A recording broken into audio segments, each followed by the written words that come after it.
Hi everybody, welcome to So Steady Facebook Live on Sundays with Kate. And we'll do a little quick camera adjustment. If you can let me know if you can see things well, if you can hear everything, that would be super helpful. I'm just gonna make sure I have everybody set. Make sure there's no disruptions of our broadcast, right? Turn off that do not disturb so they can't check in with you. These are the templates that we're going to work with today. This is the continuous border loop, and there are many different continuous border loops in this series. This is just a particular one where it's just the loop itself. There are ones that I call them the fishy templates that have an in and out kind of a curvature like an S, and there's quite a few of these, and they're different sizes. So I want to start with just the size right off the bat.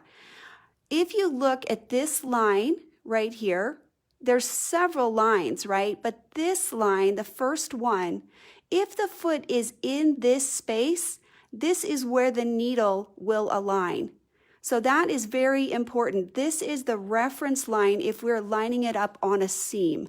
Okay, so that'll be very important for you to note that this is that 1/4 inch spacing right there when you're aligning things.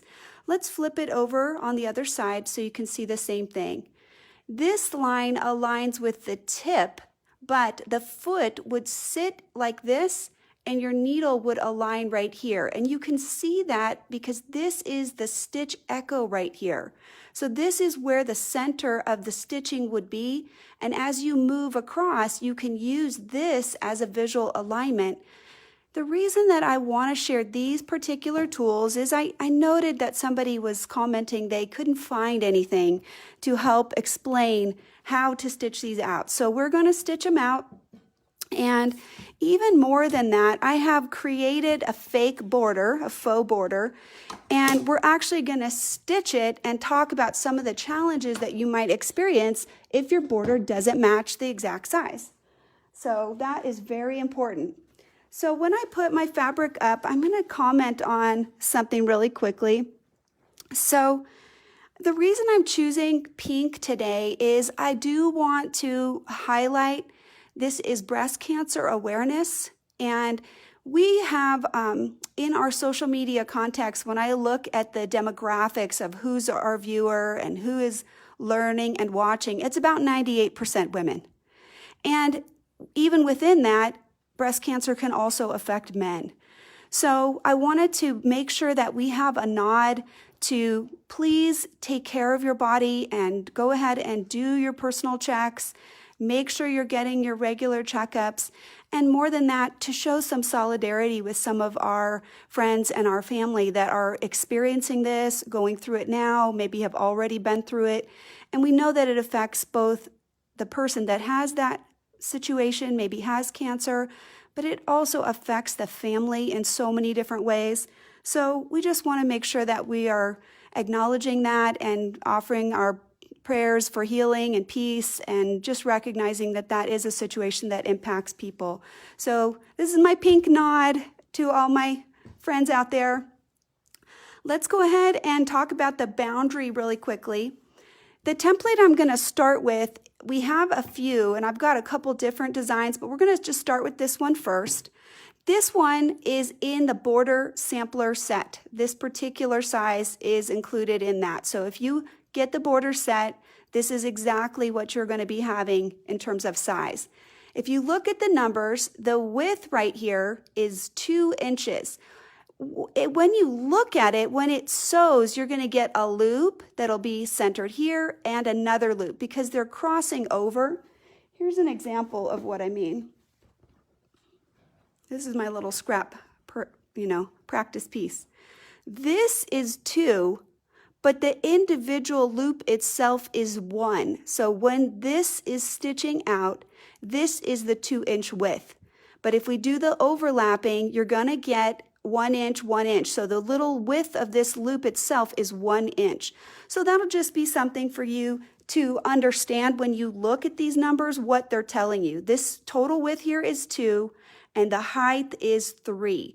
but the actual loop is going to be a 1-inch width across it. So that'll just be important. This border that I have set up is exactly 3. If I'm going to stitch this and my border ends up maybe being a little less than 3, like I didn't measure it correctly or I stitched it in a little too wide, well, this border might be a little tricky because he's going to stitch at 3 no matter what. It might be difficult to get a pretty look and align everything.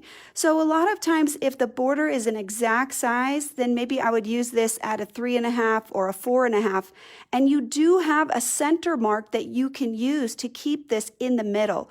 What that would mean is then you would have a little bit of extra fabric up on the top and a little extra fabric on the bottom, which would allow your border to float in the middle and not be crowded right up to your seam allowance. So that is just something for you to consider when you're doing your border. These numbers are not going to change. So if your border is like 2.2 7/8, it might be a little hard to fit it in. So just keep that in mind.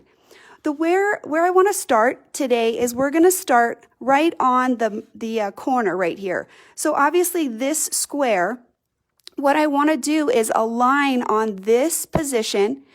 And just for clarity, I want to explain that my boundaries are different sizes. I actually wrote them here so you can see. I'm not trying to pretend that this is perfect and everything's going to fit just exactly, because it isn't. My border space is 14.25 by 15.75. And you know how it is. We may measure it at 10 and maybe it's like 9.75. I don't know. Something happens. It shrinks up. Who knows? This is a way that we will be showing you some ideas for how you can fudge it. And the first decision that we're making with this fudging is I'm going to align the first item in the border right on the corner alignment. So what we'll do is we'll sew from, oh, sorry, things falling. We're having some, looks like we're having some technical issues, you guys. I've had a couple times where it's telling me it's trying to connect. If it goes offline, I will try to connect. It's pretty early, so I'm not sure what we're going to be able to do, but if it goes off, I'll come back online, okay? All right, let's go ahead and we'll get aligned. I got to get my visual sample, make sure I'm doing it right. Okay, here we go. We'll start on the inside like this.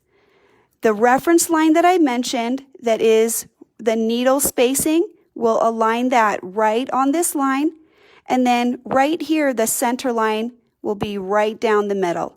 And so when we stitch this, we're going to stitch up into this hook right here first. So we'll start with our needle right there.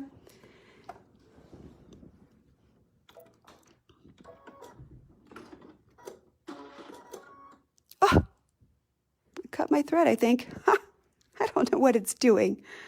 Ah, crazy thing.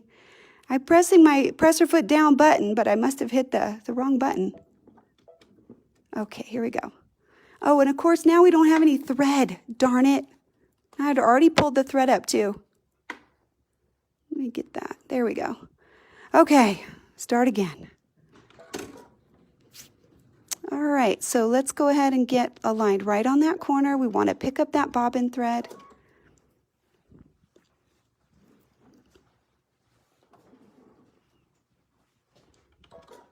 All right.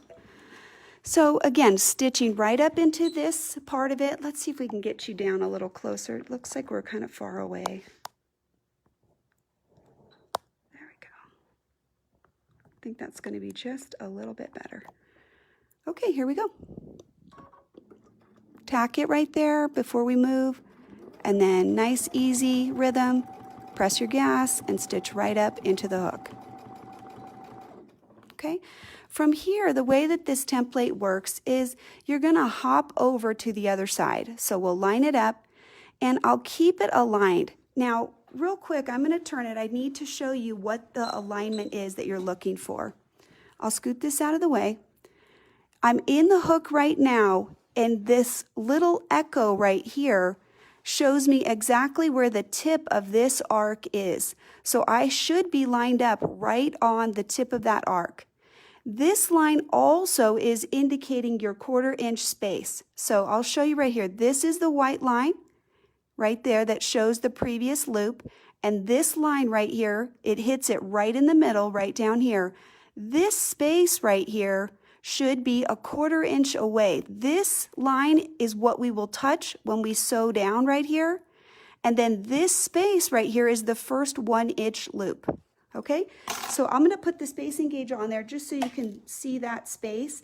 The reason that I want to highlight that right now when there is no loop is if you're trying to make it match the line, that's what you're going to get. It's lined up right there, and as you stitch down, it should just touch right there. So we'll go ahead and we'll stitch down right into our foot space right there. I'm kind of looking to get right on the line. Now, let's turn it one more time. I want to show you the outline right here. This is the curvature of a loop, and as we position to do the next one, we'll be looking for those. So let's go ahead, we'll stitch right up to the top again. Okay, when I hop over, this is where we're looking for that alignment. Right there, this line and the center position that we showed you before, right there, that is aligning right at the tip of this loop down here. And this little echo line should line right up. If it does, let me turn it one more time and I'll show you exactly what I need to show you. We're in the hook, we're on the reference line here and here. The tip is aligned right on this line. And this is the 1/4 inch space right there. So now I know that my loops are not going to overlap. This is my perfect 1/4 inch right there. I can make a small adjustment if I need to, but I think it's also important that you trust your template to take you there. I think a lot of times we don't. We kind of think it's going to do something wrong and we don't trust that it will take us there. Okay? So again, I've completed this whole piece. Right now, I am working towards the center of this border area. So I can fit maybe one more in there. So let's show you the alignment one more time. I'll go ahead and mark it off with this. The echo of the loop is right here. It's actually marked right there on the template. Can you guys see it okay? There's a little glare, I think, right there. So let's shift just a little, see if we can do better. I'm not sure which light is the glare. Here, we'll just turn it a little bit. Oh, I don't know. I think it's the sewing machine, darn it. All right, so we're lined up. We're right on the reference line, and we're right at the center position right here. And this is where you can check. Pretty much visually, I can see that already is a 1/4 inch, but if you worry about it, you can check it. You know, sometimes maybe things moved around, whatever, then check it. And you can make a small adjustment if you need to. You can always get here and stitch across that without overlapping, and then just come down to the bottom. Okay, so we'll come back up. We are very close to our center position at this point. So I think I can get one more. So I'll hop over, and I know that this is not going to match because this is not 1 inch. If this was 1 inch like this, that would be a perfect fit, but I know that it isn't. I know that's like maybe 3/4, a little bit less than that. So rather than trying to force something that won't fit, I'm going to stitch down to the bottom right here and just stop and just leave that down at the bottom, and we'll deal with that a little bit later. Okay, so just for the moment, I'm just going to tack this right here so it won't come out, and then we'll take this out.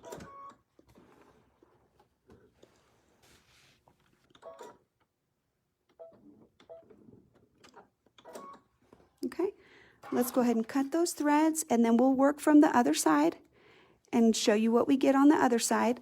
Now, we are working towards the middle of this border right now. We will have the exact same on this other side. So from here, as we work towards the center, we can have the exact same number of loops. Everything can be balanced. Let's go ahead and just trim these threads, and then we'll do the other side. Okay. There we go. And we'll align it just the same as we did. We had our little V like this down in the center, aligned just like that, and we were on this reference line. And then we're going to sew up, and we're going to move in that direction.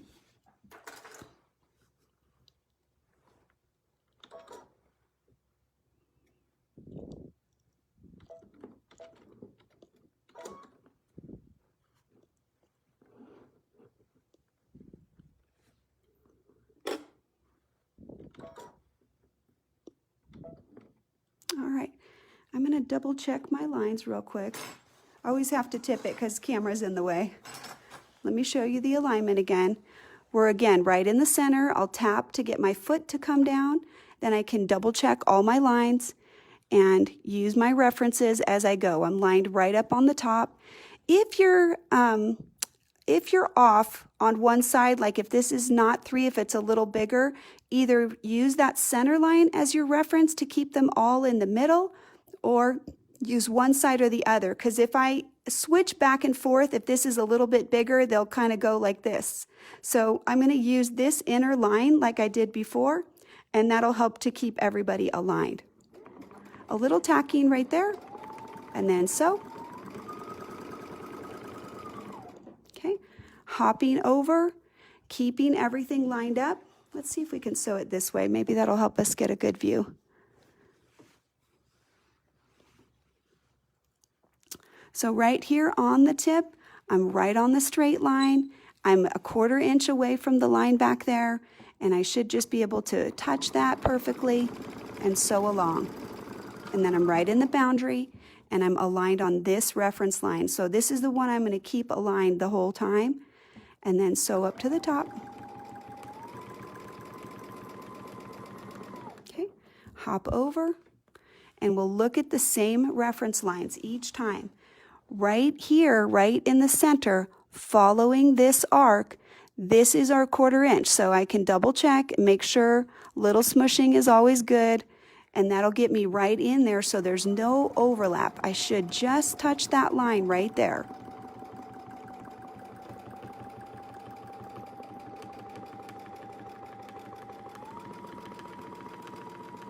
Okay, so that's the 2 loops, and we've got 4 on this side, so we can keep going.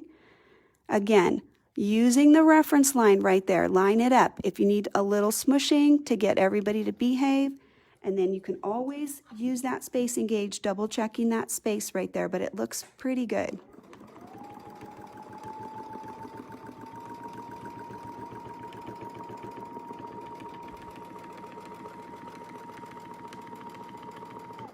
Okay, and we'll do one more, and we'll get lined up on all these reference lines again. Double check our space right there. Looks perfect. So I think the key with this one is going ahead and taking that time to make sure that you do align. That's the #1 thing that's going to make this template work for you, is just taking a few extra minutes, making sure you have the lines lined up. There's a lot of lines on there, so double check that you know which one you're actually doing. I just saw a question. So Patty, I'm going to address your question. Just to clarify what we're doing, I could go all the way across. What I am doing is I'm going to make it so that my corners match exactly. I'm going to start each one of them this way. So the corner here will be exactly the same as this corner here, but the centers will not. This is a different width on this side than it is on this side. They're not the same. So I can't match them up, and I don't necessarily know how much space I'm going to have. So what we're doing today is I'm making the corners the same, and I'm showing you how to fudge a irregular connection in the middle. And we have 2 different sizes. We'll have one on this side, and we'll have a different one on this side. So just for clarification, we're teaching you some border play fudging, right? And you get to make some decisions about what does this look like right now. The way that this would come up, we could actually make a little skinny one. We could make this come up, and we could just kiss to the top and come back down to the bottom. But that would make these very, very skinny. And I don't know that that would look all that awesome. So we have a couple of different ideas. I'm going to grab a few tools and we'll start playing with that.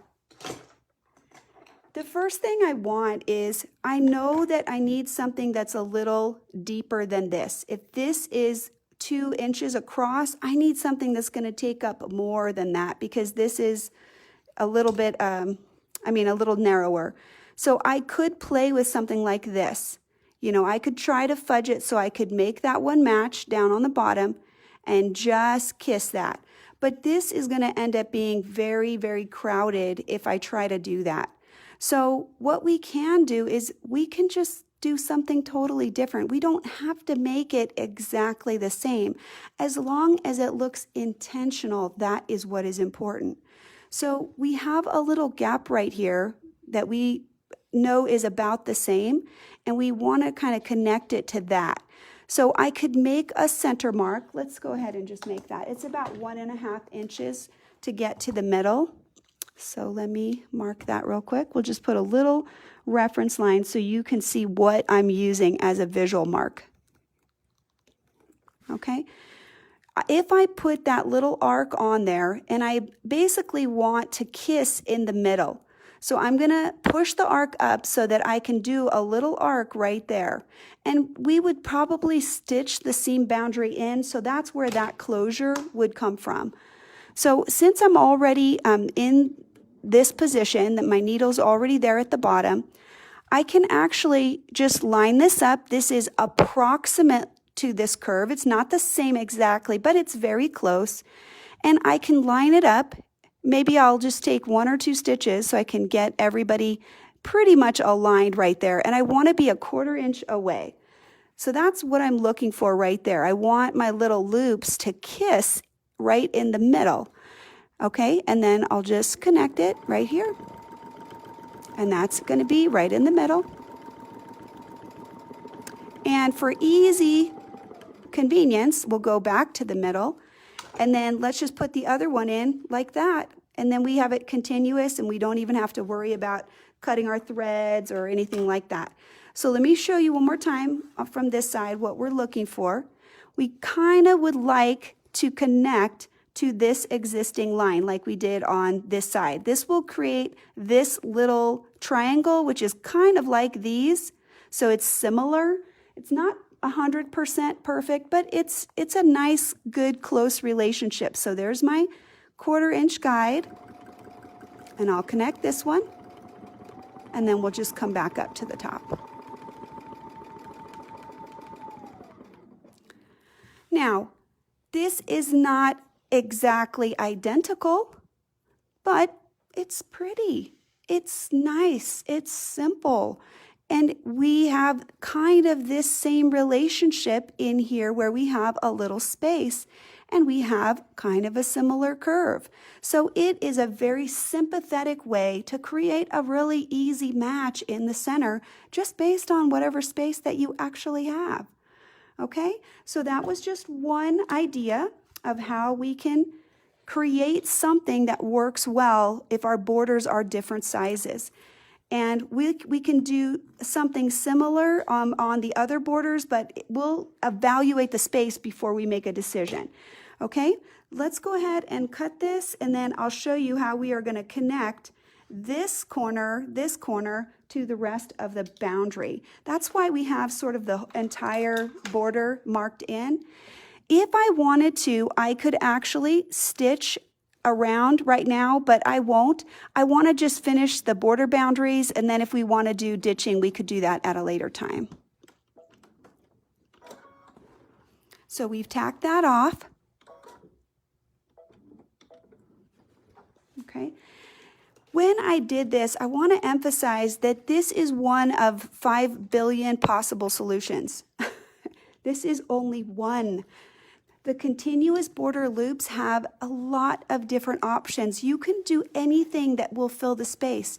You literally could make a straight line right there and just put straight lines in there and fill the gap. There is no rule. We just made this up so that we could try to create some sympathetic closure in the center and not leave a hole. Okay? So the one that I was just using, just to remind everybody, this is the one from the Border Sampler Set. This is the width 2, height 3 continuous border loop. It's listed as CBL 2x3, okay? All right, so let's come back. Just like we said, we're gonna make this match and we're gonna put something in here that'll be kind of sympathetic as well. So let's start right here in the corner and we'll go the other way.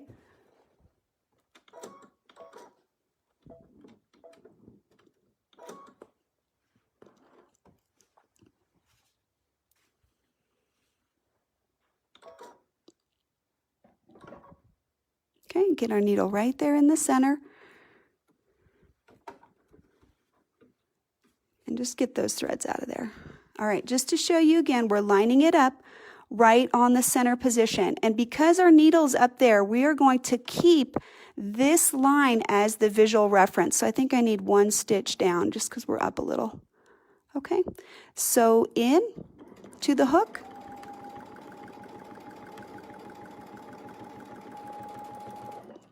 Stop your needle and hop over. And then we'll just double check our reference lines, make sure our friends have their perfect 1/4 inch right there.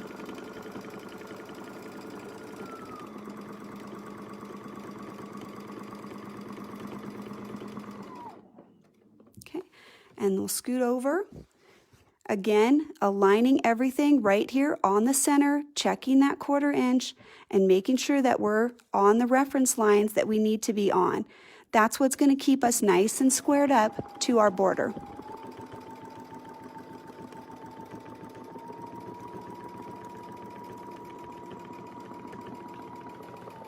Okay, right now, this is the center right here. This one is quite close. It's not a perfect match. Let me tip it so you can see a little better.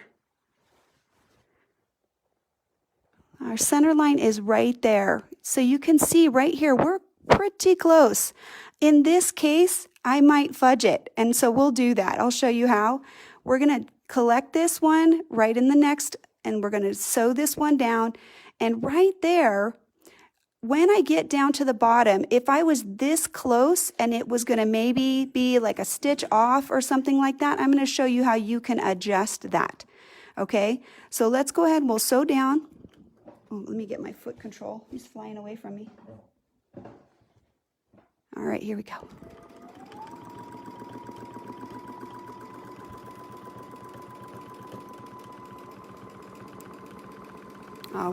We actually did really good. He's going to fit in there just fine. So right here, what I'm thinking that I will do is I might be able to just continue this one. It might be a good fit. If it wasn't, I could always just sew this one and I could just stop right down here at the bottom. And that will create its own little look. If there's not enough room, like maybe there's only up to a 1/4 inch gap right there, you can just finish off this part of the loop and just leave it there, you know? So you don't have to always fill everything in. These can just connect and kiss right in the center if you want. All right, let me go ahead and cut this, and we're gonna start working on one of those corners.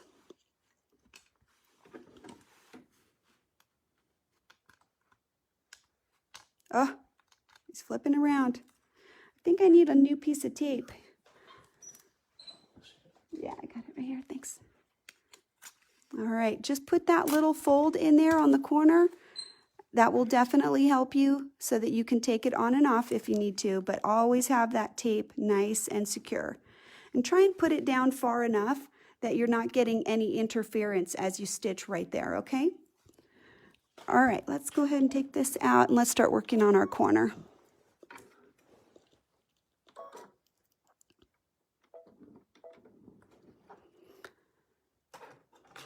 Corners can be complicated. I think that we've all experienced that, you know, trying to make it match. What's the easiest solution that I could do right now? Does anybody know? Go ahead and send it. I'll read it out if you guys get it. There is one solution that is far easier than any other possible solution right here. So the easiest solution right here is put something else in the corner. Don't try to make it match. It's complicated. And the reason it's complicated is that this is a certain length and this is longer. Even if I could find the perfect space right here to make these two loops kiss each other, they have to be longer because these all touch at the top. And if this one doesn't, then it just looks odd, I think. So let's go ahead and mark the miter. That's the first thing that we need because we need to know where the center position is. And what I wanted to do is from this position, I'm going to try to connect right here in the middle and put an arc in there that will connect up to the top. This is not a perfect, easily fitable arc, so we're going to fudge it just a little bit to make it fit. And that way it'll have sort of that impression of what the arc can be. We'll try to fill this space as best we can. The one that I am going to pull out that I think is working best, and I tried several, I tried quite a few different ones, is this one. So I'm going to put the other miter in, and we'll sort of use that, but let's not, I guess. It's too hard. I don't think it'll work well. If this is our foot, we want to touch right in the middle here where it's touching the line. That's that same 1.5 inch. So let me just mark that again so you guys can see it. Right there. And we'll have to flip it to do this one. 1.5. Oh, we did good. He's pretty much right in the middle. We're going to start here, and I want to try to connect. Just like these connect in the middle, I want my loop here to try to connect right there. So let's start playing with that and just see what we can get. We'll put our foot in, and we'll go from there.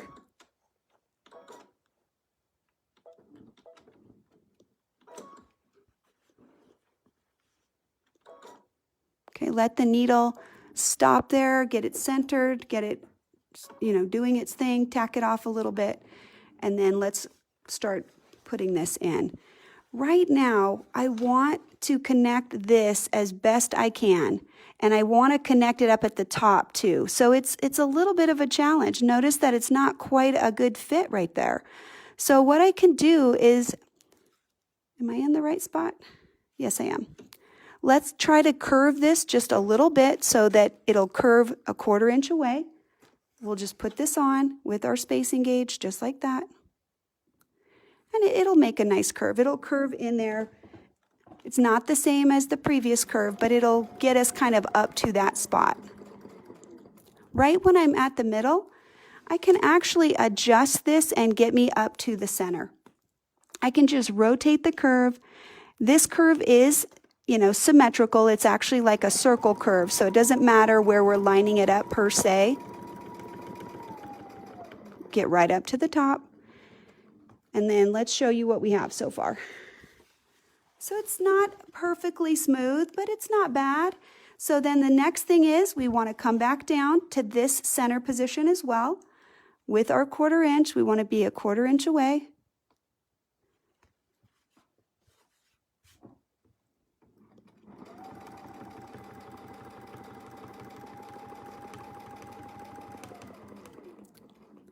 Get right to that center position. Then we can just pivot that a little bit, and we'll put this one right there on that corner. Ooh, my foot control is going crazy.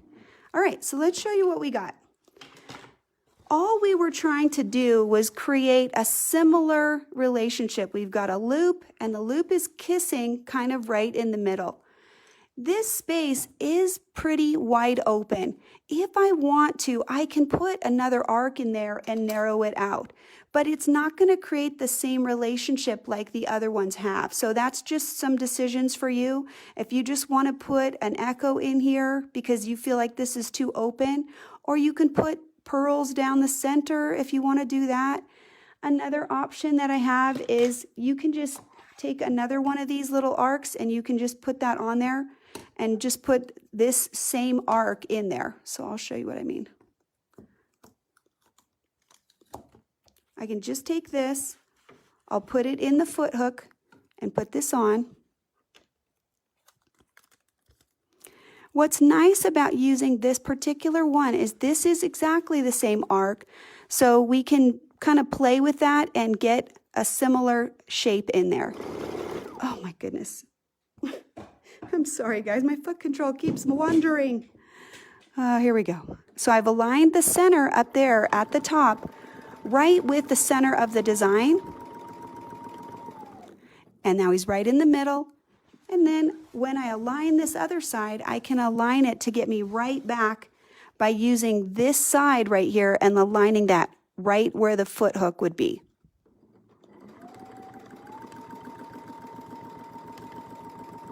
So it's a little bit wider the way that we used it, but it's the same arc, so it's going to create a little visual sympathy between the other arcs. Your eye will be able to pick up on that.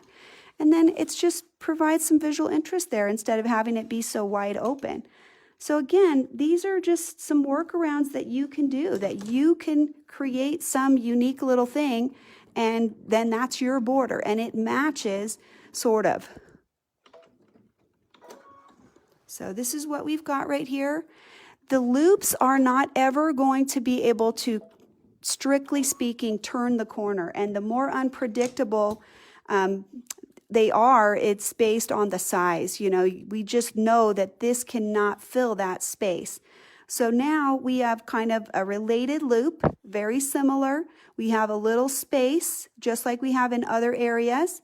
And then this right here is about that same distance right here of the 1 inch. So we're kind of creating some visual relationships that help make this look good. So what we would do in this case, we've already finished this border. The border that's opposite this will match it exactly. So we could do exactly the same. And then right here, we'll get a unique little gap, and we would, from this corner, move that way, and we could do the same thing. So I'll go ahead and I'll just finish this border so you can see what this relationship would look like. And you can see that this one's got a little bit more space than this one, because this fits the 4 loops almost perfectly, and then this one doesn't. And the reason that this one fits, this is about 8 inches right here. This inner portion right here is about 8 inches. So that's why this is a much closer fit. Okay, so we'll just put that last piece in just so we can close the border, the visual impact of the border, and then we'll move on to some of the other areas.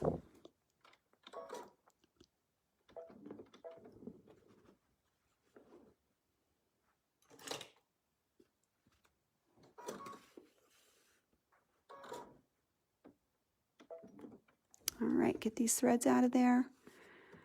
Align it right on the center line, just like we talked about before, using this as the visual reference. That inner center line is the line that we want to use. So there's a line right here as well. So let's double check that we're in it and everybody's in their spot. Little tacking right there. Hopping over. Align this right on this cut line as well as on this point of the loop right there.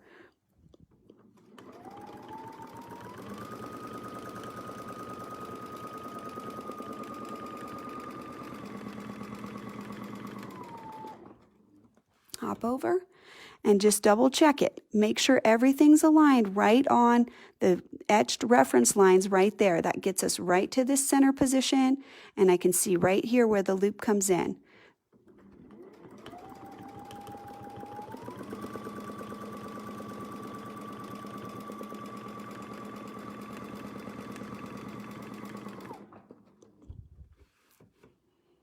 All right, again checking and getting lined up.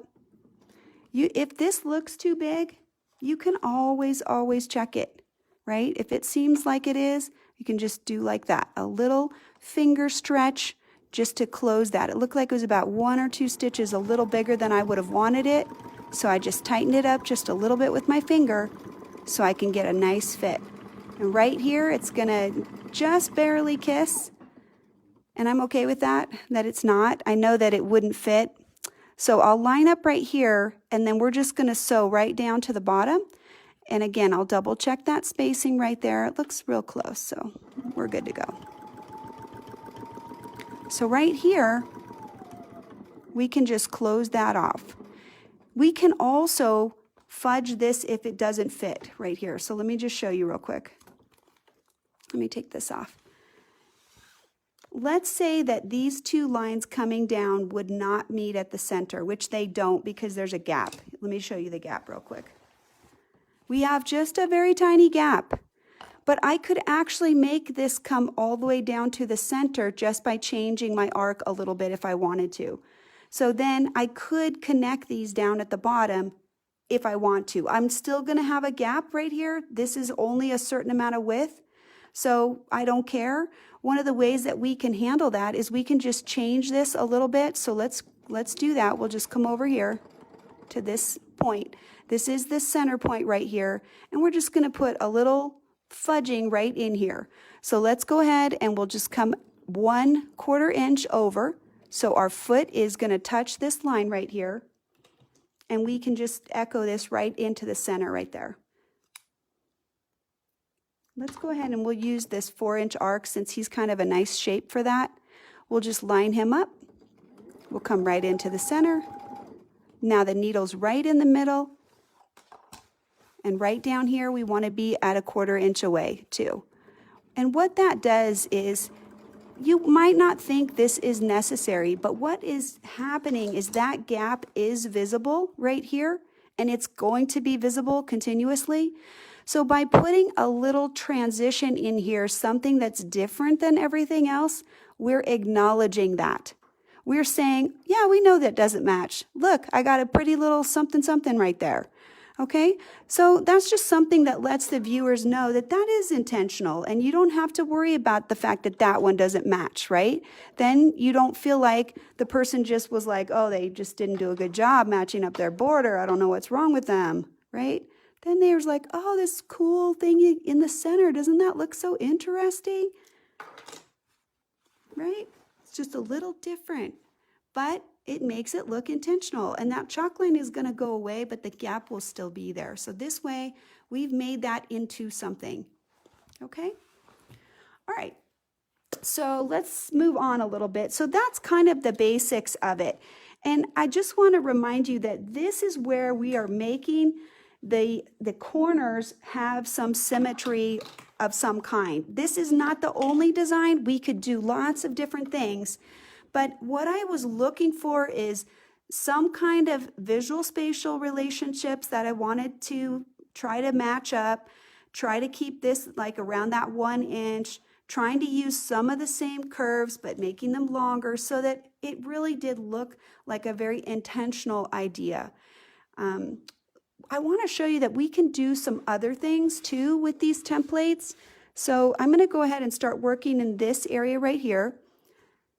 I'm going to sew one of our simple circles, our circles on quilts real quick, and we're going to use that as that visual relationship. So I kind of already have my little center right there. Let's put that pin in.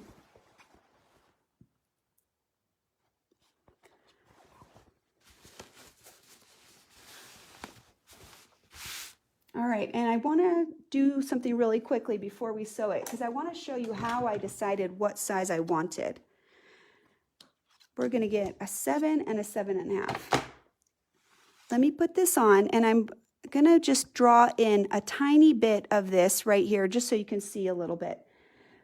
I wanted to make an interesting design that I believe that this template can do, but I felt like I needed some additional marks to make it happen, you know, visual references for me. So let's just mark this real quick. And we'll just mark a couple of them. Okay. What my goal is with this design is I'm going to make some creation here, and I'm going to line up the template on this circle. So let me get that template out, and let's see what happens if we align it on the circle. Oh, our pin's in the way.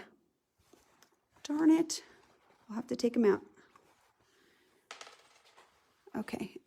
If I line this up right on the center position, the pin is right there, so this is all right through the middle. And if I put the very, very tip right here of this right on the circle, so there's no easement, it's going to sew below the circle. But look at how much space I have right here and right here.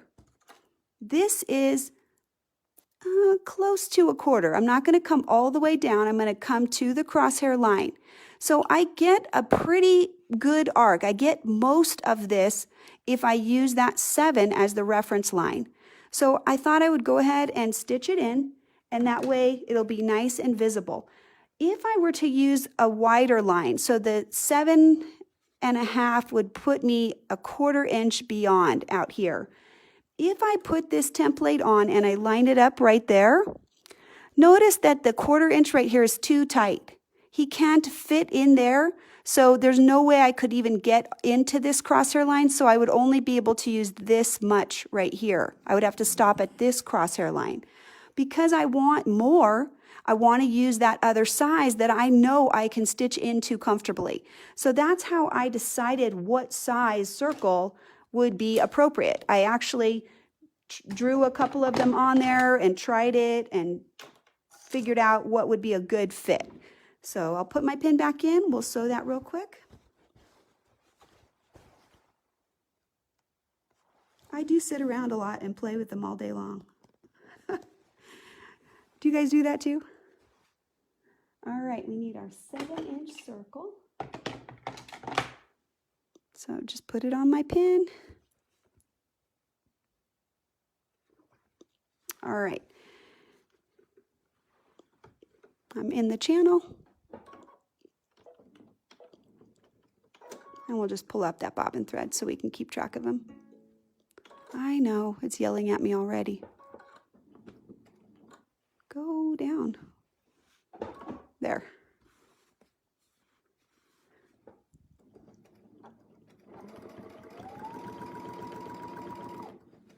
Okay, just push that around nice and easy. I'm touching only on one side. I'm using the outer touch right here, the outer channel, and that's where I'm connecting with the foot. Always with our Circles on Quilts templates, you have to pick one. Okay, so I'm going to go ahead and just pick that. I think that's going to be a nice, good fit. That's going to help me have that perfect 1/4 inch down on the bottom.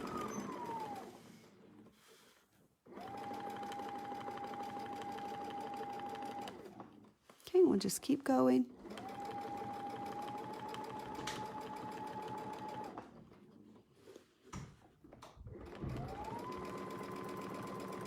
Now, I don't have to stitch this with the circle. I can use the circle as a reference, but not actually sew it. But I actually think it's going to look cool, so we'll go ahead and finish it out, and then we'll jump to our next position. Right now, I'm not going to be touching the circle when I sew the rest of this, so I'm going to just leave my foot there for a minute and then figure out where I need to be before I jump. Okay? All right. So as we said, we're going to try to line this up so that this touches right at the circle position. So I'm just going to lift my foot up, and for now, since we're right close to here, let's just start right there. We're on this line, and we'll line it up top to bottom. And I basically want the little tip up there and the little cross mark touching the existing stitch line right across. Okay, so I'll line that up, and then this is aligned right at the pin. And basically from here, I'm going to sew from this crosshair line to this crosshair line. So let's just come on in, get our needle right in the crosshair line. We'll do a few tacking stitches. I am going to be stitching over this, but only one time. So let's just go ahead and cut it. The bottom will still be there, but this will get it out of our way for now. So as you're coming down, you're going to go right to your crosshair line.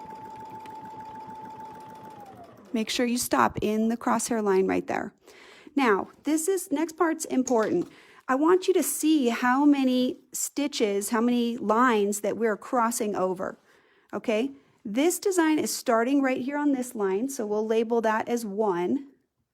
This is 2, it's centered on 3, 4, and it's stitching to this 5th line. So every time that we go around, we need to be thinking about how many lines that we actually have so that we can try and get, as many of them as possible. All right, so let's flip it. And we'll get lined right up on the tip. I'm in the crosshair mark and I'm aligned right there. I have to push it down just a little bit, but you can already see right here I have enough room. So try to make sure that your line is straight on the center line like that. So there's the pin and I'm right in the line and I'm right here touching the circle, and this will be my next crosshair line over here.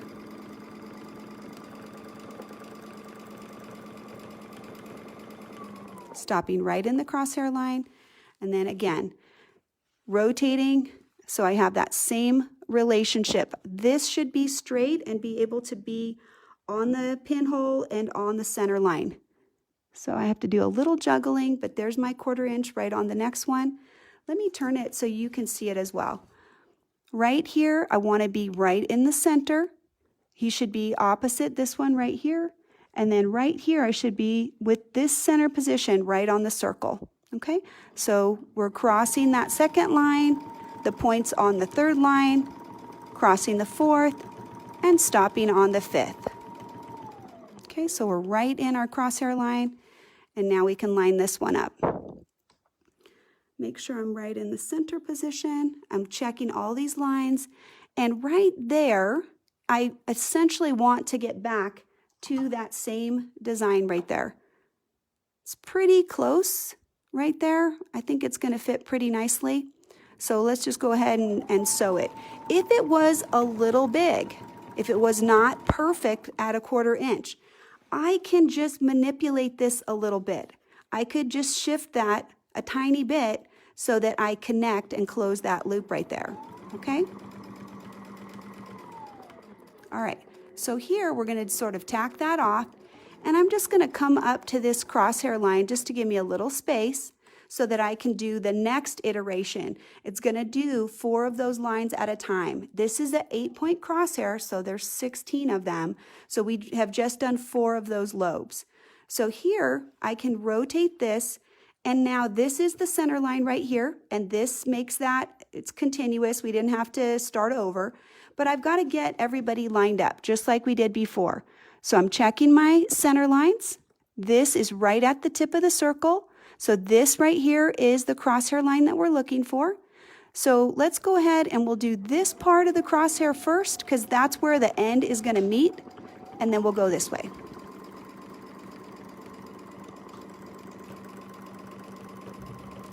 And then stopping on the crosshair line right there, and then rotate and get yourself aligned on that center position. And right there at the back, I'm on the pin and I'm right in the middle. So here's the crosshair line that we're stitching to this time.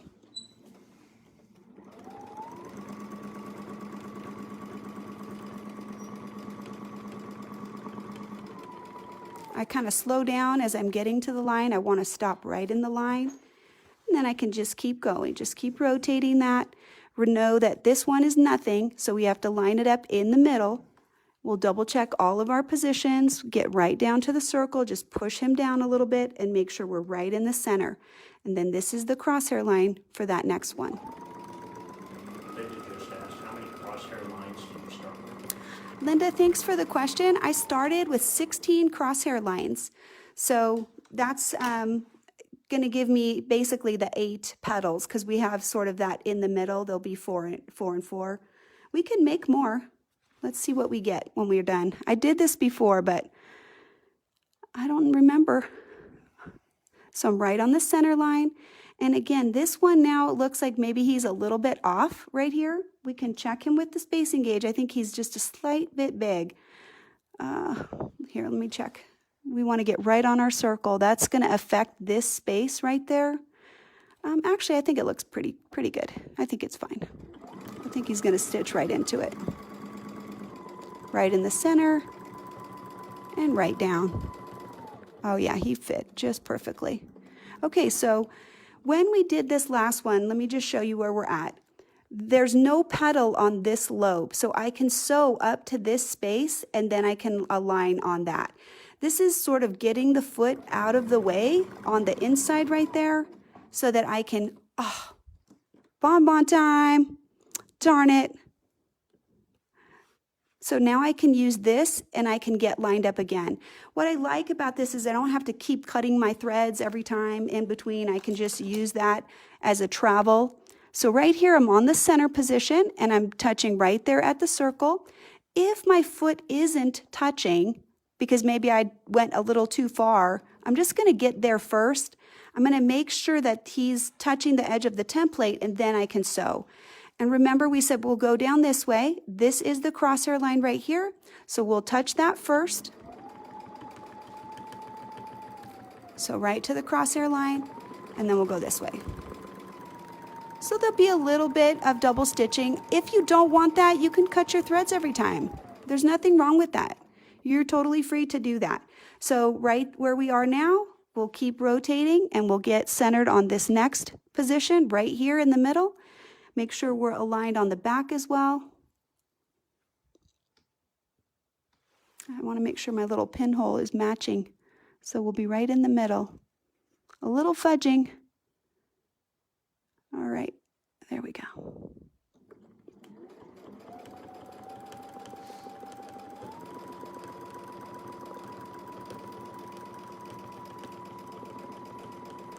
Right at the crosshair line.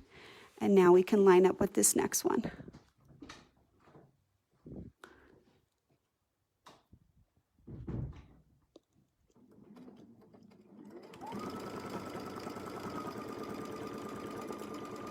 I think if my lines were darker, this would be a little easier. It's kind of hard to see, but let me show you what we're getting. Doesn't that look cool, you guys? So pretty. So we can just keep going around. We'll just keep finishing up the loops. It doesn't take that long, but it does take just a little bit more time, I think, than some of the other ones, just because you don't have all the magic reference lines that you might have if you had, for example, like a Spinifex or something like that. So this is the end tail right here. So let's connect that dot.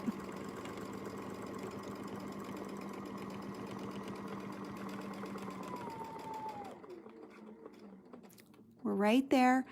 And then again, we have this one last round. So this is the open one. So we'll come up to here. That'll get us a little bit out of the way so we can get aligned. And we'll line that up on this last set. So let me rotate it one more time so you can see what we're doing. Love it. It's turning out so pretty. This is kind of like spirograph. I mean, honestly, I love it. And there's so many things that the Spinifex can do, but this is going to give us just a little different look, just a little different option. And if you have this template, you might as well use it, right? Get more out of it. All the way down to your crosshair. So this is an example where this crosshair is the foundation of this design. And the circle was just some kind of random thing that we just chose to put in there as the visual marker. That's helping us to get aligned, but we can use different size circles. We don't have to just use this size. So right here, I'm going to make sure my pinhole's lined up, and I'm right here in the center, and there's my crosshair right there.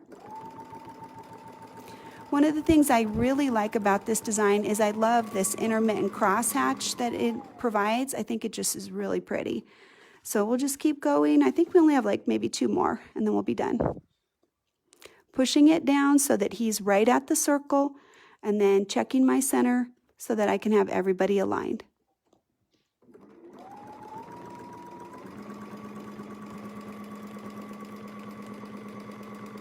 Don't forget to stop on your crosshair.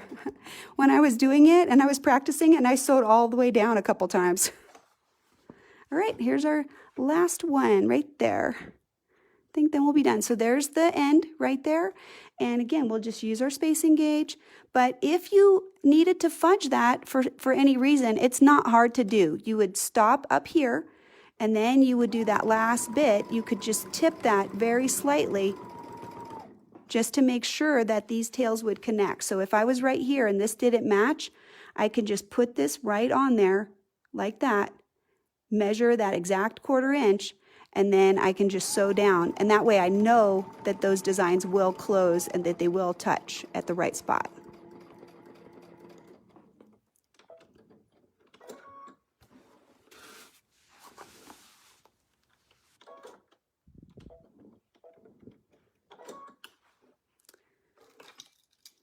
Oh, sorry, sorry. I know it's kind of late for some of our international viewers. I do appreciate you guys being here. If you need to go to sleep, I totally understand. Have a great night. Isn't that pretty? I love that design. I think it's gorgeous. So, you know, imagine if you have a couple of these continuous border loops and you can do something similar like that. This is based on the width right here. This is a 2-inch width. This one is the same width, but it's shorter. So this might be appropriate for maybe a smaller circle as an option. And then if this one is much bigger, this is 5 inches, you could do something similar like that. And this would allow you to be doing a much larger design. So lots of different option choices as far as putting things together and getting more out of that template. Okay. All right. So let's go ahead and show you some other options. So right here, I do have another circle that I'm going to put in. I was going to show you maybe just one other way that we can use some templates that are part of this CBL. So let's put our pin in and we'll go ahead and stitch the circle. In this case, we are actually going to be traveling on the circle. This is a 5-inch square. And as we move around, we're using that to travel. So I want to go ahead and absolutely stitch that in. So let me find that 5-inch circle.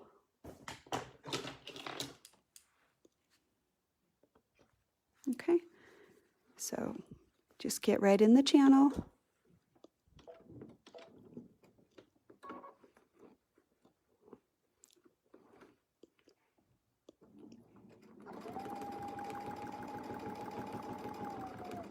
Okay, just held those threads to get a nice tight stitch at the beginning, and we'll just go around. It is my convention to pretty much always use the top of the channel, and what that does for me is that I just don't have to think about which side am I on. I just know that that's the side I like to be on, and it's easier for me to hold, I think, just because I've done it so long in that way. So you guys could definitely do whatever you feel is best for you. You don't have to copy me, but that's just a choice. That way I don't have to think, oh, wait, am I on the wrong side? I already know what side I need to be on. All right, here we go. Tack that off. I'm right in my circle. Now, when we start, I want to be on one of these crosshair lines. So rather than try to travel in a tricky way, I'll just put that on there and then we'll go. All right, let's use one of our smaller ones because we do have a couple of different ones. This is the one that I was thinking of using, and let's put it on and we'll talk about it for a second. When I put it on, what I was thinking of doing is aligning this, so let's get our foot down, and just lining this right up in the center and just putting a little flange right here. So let's see, I think we need one more stitch to be in the middle, right there. So I'm right in the hook and this is centered, and even having the pin right there is helping me to space that. Literally, visually, I kind of want that. You know, the pin is like right in the middle, so I'm just trying to use that as the visual. So let's go ahead and we'll just do one side. And you can sew all the way into the hook or not, it's up to you. If we sew past the crosshair lines, we know that we're going to get some crossover, right? So that's okay. We don't care. We're right in the center. I'm going to take the pin out now because we don't need it anymore. And before we go to the next one, let's just put this back on and let's just put a little, like a flourish in there. Here, let me cut those. Those are in my way. They look like a little reference line and I don't want them in there. That's not the reference line that you're looking for. Oh, he's so stubborn. He doesn't want to come out. He's like, please leave me in the project. I just want to be part of the action. Okay, so we said we're going to tip this. So right down here at the bottom, it's going to touch. And then I'll just sew in.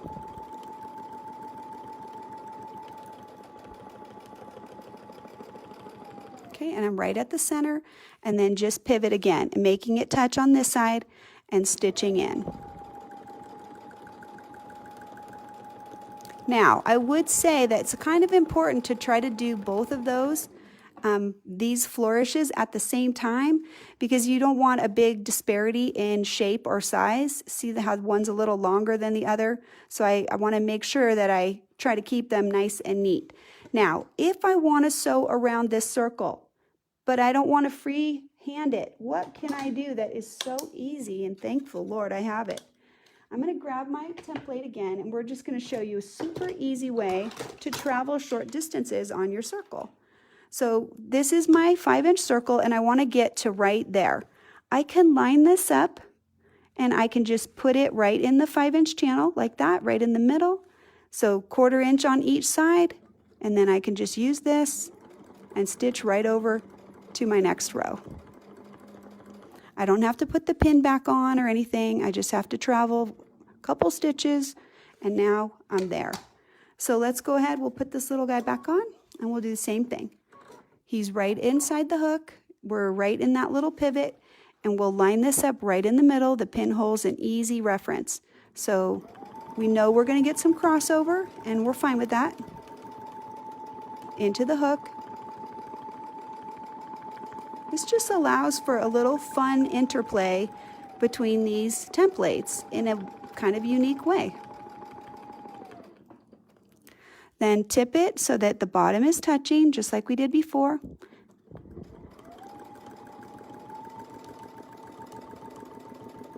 And I think I'll use a foot as a spacer when I do the other side.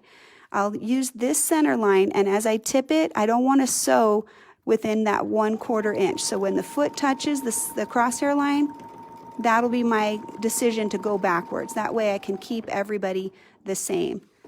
But doesn't that look kind of unique right there? So we're just going to keep going around. We can use our circle to travel if we want to, or you can freehand it. It's totally up to you. It's pretty easy to make this accurate, though, I have to say, which I really like. Okay, take that off, and we'll do the same thing. Just put this on, line it right up in that center position, and we're going to sew out to the hook this side.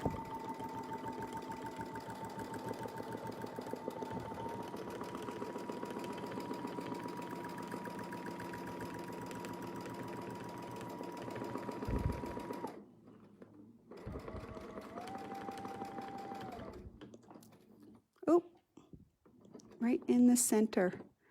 Okay, tip.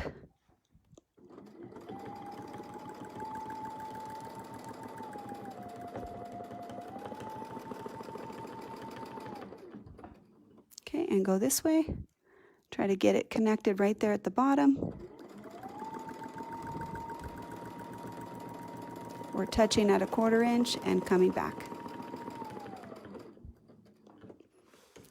I'm loving it, you guys. It looks kind of modern-y, don't you think? So line it up, and we'll just sew around our circle till we get right into our next crosshair line.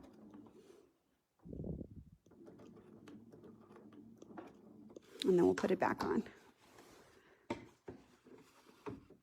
All right, center it up, right in the middle. Make sure we're in that hook so we get a nice even look to it.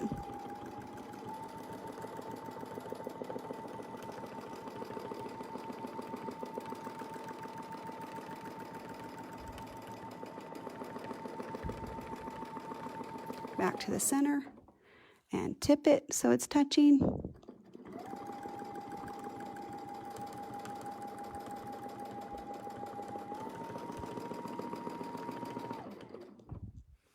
And tip this side.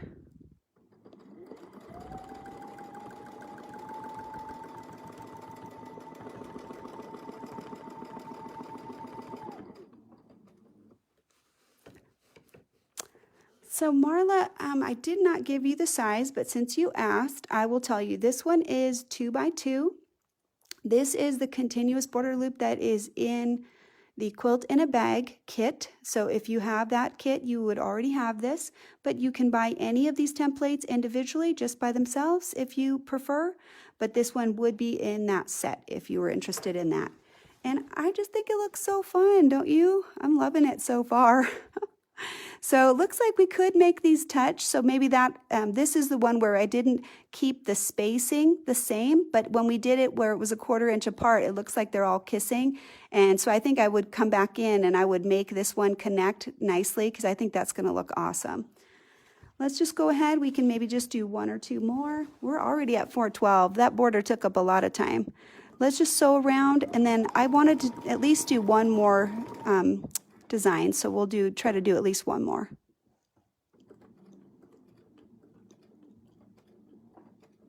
All right.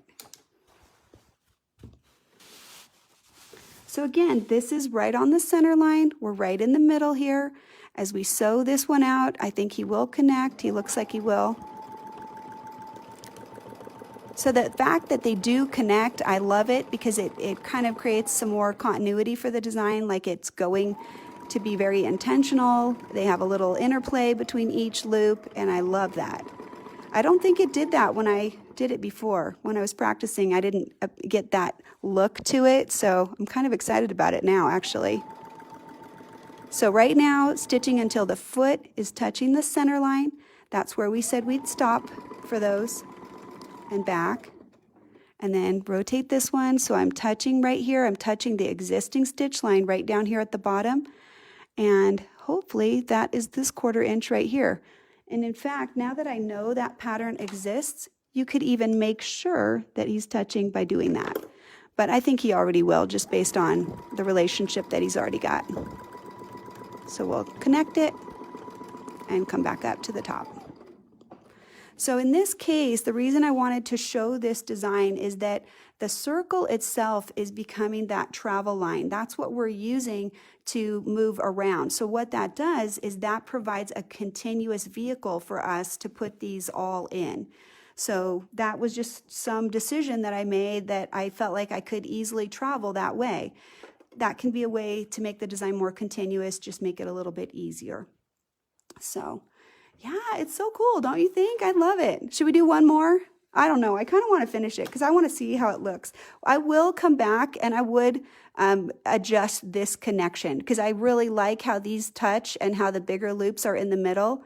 So I think I would definitely adjust this one right here now that we've kind of figured out the pattern, so to speak. So again, using your 5-inch, just line it right up on the channel. You know that it'll fit because you just sewed it, right? So we will just make it fit. Remember that I like to measure from the outside because that's how I sewed it. So just try to make sure you use that same convention. Whatever you used before, that's what you should still be using so you can get the same relationship. All right, here we go. I'll do it faster this time. Right in the middle.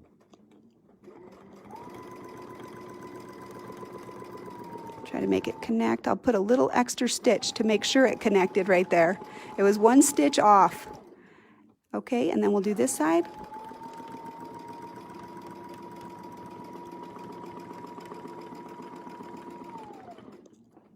And then tip it.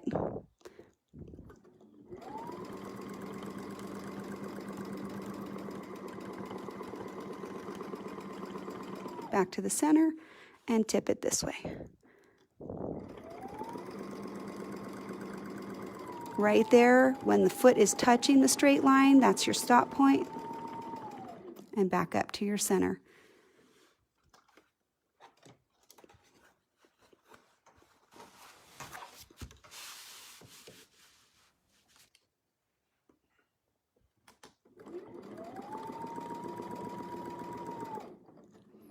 And just maybe 2 more stitches. Oh, pushed a little too hard there, guys.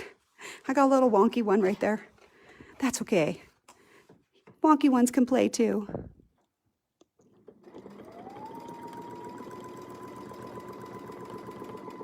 And I just took an extra stitch there to make sure the loop connected.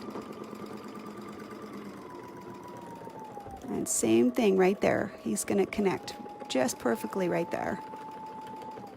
We're right in the center.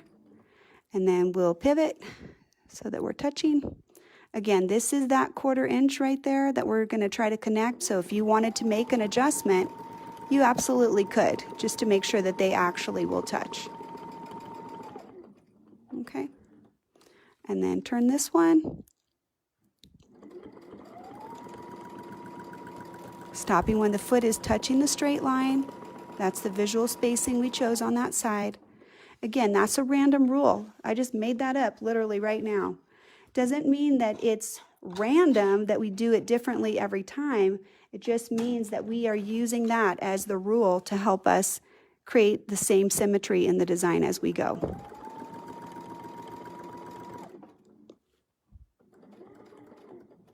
Okay, this will be our last one, and I think we'll get a good chance to see how this looks.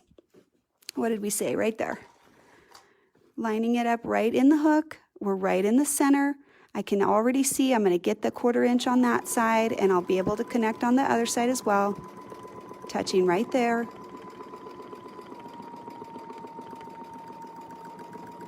And we'll connect on that side as well. Ooh, I'm loving it. Turned out even better than I expected. I thought it would turn out good, but I didn't think I was going to get all those connections right there, and now I did, and I love it. I'm excited about that. So let's make sure we connect the other one. So the last one is this line right here, so we'll just put that on there just to make sure that we connect it. Oh, darn it. I think my foot was not quite in the hook all the way. And touch, and we'll just tack off back to the center just like we did everybody else. So here I'll put a couple of tacking stitches in right at the circle because we want to connect all the way. We already sort of double stitched all the way around the circle except for right there. So now the whole circle is fully double stitched right there. I love it, you guys. It's so cool looking. Bright and vibrant.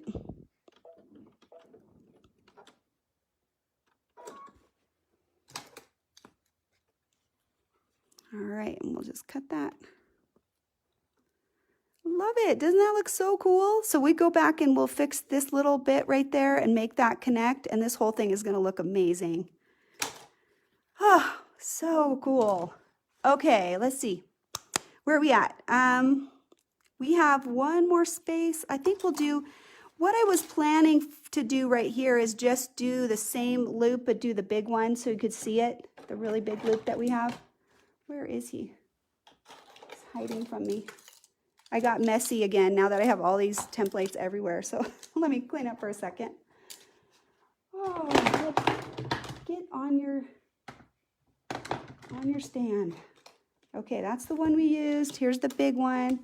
We showed you the baby. So again, these are just a variety of sizes, but there's even more than this. So we'll kind of set these aside for a second. And what I was going to do in this space is this is exactly 5. And this one is 2 by 5. 2 doesn't exactly go across evenly. So what would you do? If you know that it's not going to be even, how could you make it be even? So let's go ahead and we'll mark it off. I need my little ruler right here so we can mark it in the middle.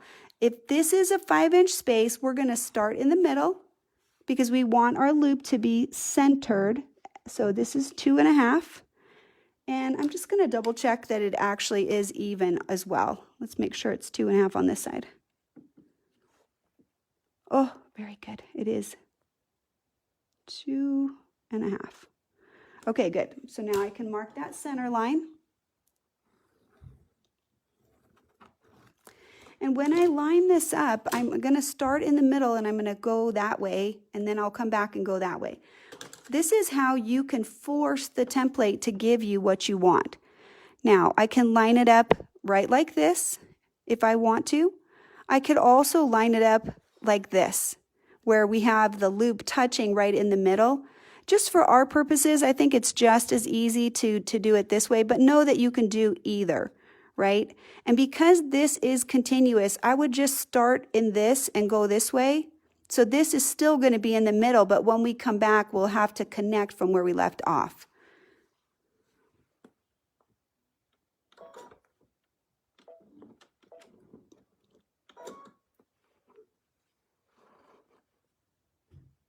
What is the purpose of what we're doing?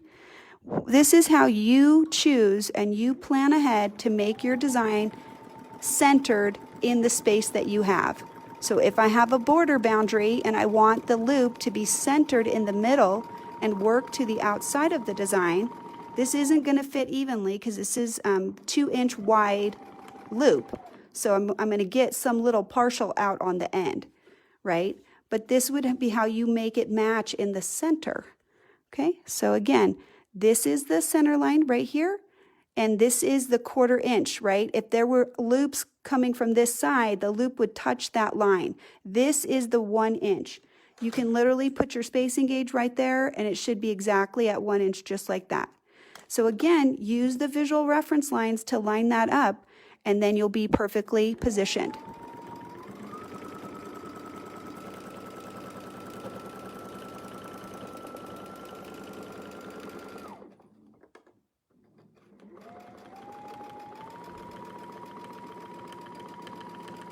And up to the top and hop over, and then just get everybody lined up. And this lined up perfectly right away, very precise. Okay.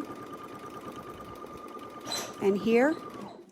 Now, if this was outside of the quilt, then I potentially would just sew outside the quilt and go up to the top, because what's going to happen right now is we're going to be missing a loop. So let me turn it so you can see. Right here, this is the boundary, this is outside. So right now, what I may want to do is mark where I'm going to be right up at the top and get there so that I can put this partial loop in right there. Let's go ahead and just do that. Before I take it off, I'm actually going to show you where the mark is. It's pretty easy. It's actually right here at this intersection right there. But if it wasn't a nice, visible, easy to find location like mine, then you could mark it, right? You just need that 1/4 inch. So right there, that's where it's going to be. Mine's lined up pretty nicely, but if it wasn't, you could always make the mark so that you know where to go back to. So we'll take this off. We can just line this up, stitch right down to that position that we need to be in.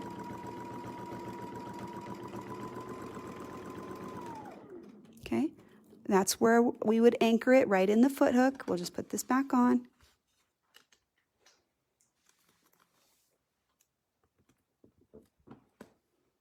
All right, and let me show you how we get lined back up. We need to be putting the loop in, so this would be the jump over. Like this is how it was lined up before, right down here at the bottom. We sewed up, so this would be our jump right there. So again, we'll just line up the bottom. The intersection right there is clearly visible, and we can just do a little smushing if needed, checking our 1/4 inch right there so that the rest of the loop gets put in there. We just really don't want to leave the loop unconnected. I don't want this gap right there. I want it to be all the way in. So if he looks like he might stitch over, I'm just going to kind of be careful and travel down the line a little bit, because it looked like he was going to maybe stitch a little further than I wanted.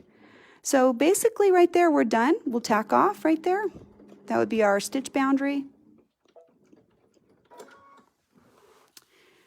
Let's cut some threads real quick.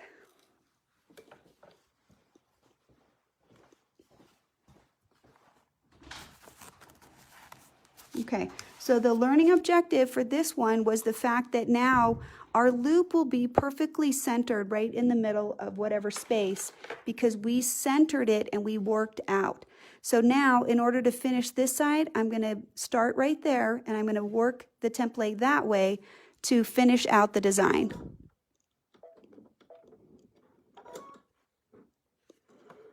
Okay, put this in there and get our foot anchored right in the position that we need to, right there. Okay, and before I start, I can just go ahead and do a few tacking stitches in the existing stitch line. What that does is just make sure this is tied off, and then line it up just like we talked about. There's the existing curvature. There's the 1/4 inch right here. I can get that spacing gauge out and just double check that I have the correct spacing right there at the middle. If I feel like I don't, like it's a little wide, I can just give a little tug and correct it.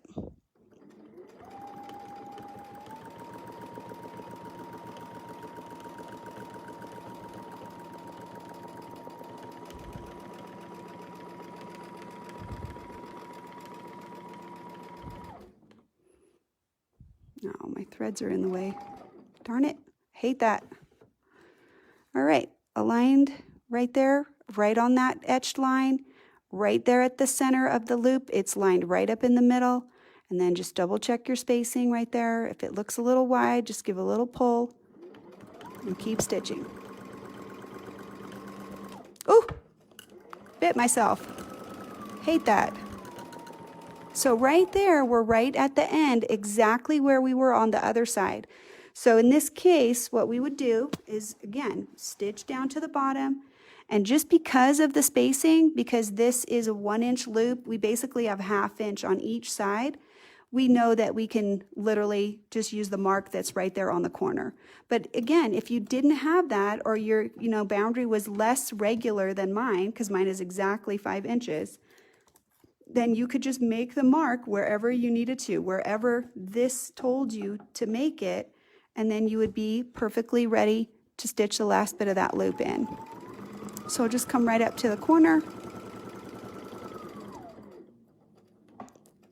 and then put this back on, and we'll be ready to sew.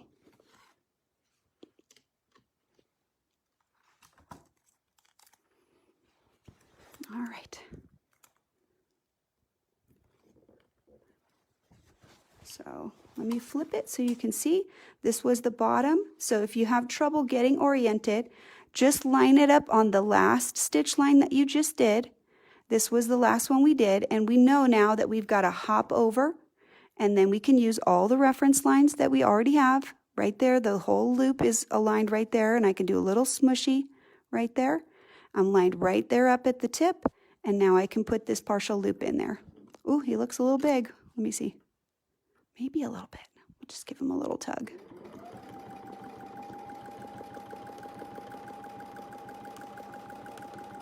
Okay, and that's the end. And then we'll just tack it off right there, and we'll be done.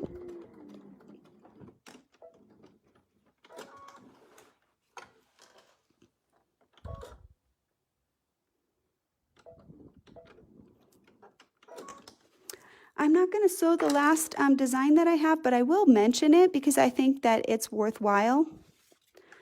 Just like we did with this one, where we used the circle and we arced everything this way, we did this little rocking thing.